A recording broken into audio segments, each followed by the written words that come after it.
দেখাচ্ছি দাঁড়াও। হ্যালো বন্ধুরা, ভিড় এড়াতে বর্ষার মধ্যেই ছেলে মেয়েকে নিয়ে বেরিয়ে পড়লাম সকাল সকাল।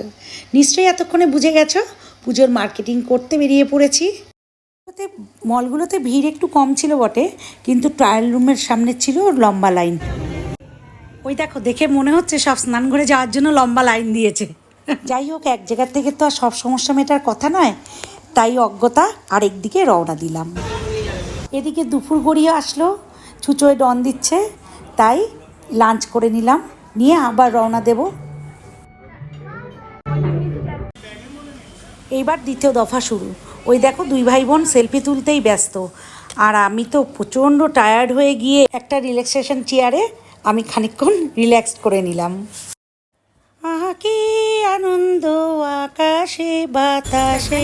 এরপর মোটামুটি সব কমপ্লিট করে বাড়ির উদ্দেশ্যে রওনা দিলাম। যাই হোক, কষ্ট হলেও একটা কেনাকাটার আনন্দ ছিল, মন্দ কাটলো না দিনটা। ভালো লাগলে পাশে থেকো, আর তোমরা সবাই ভালো থেকো। কে জানে কোন দোকানে ঝুলছে আমার পুজোর জামা, বেচে দাও মামা এবার কিনতে আমি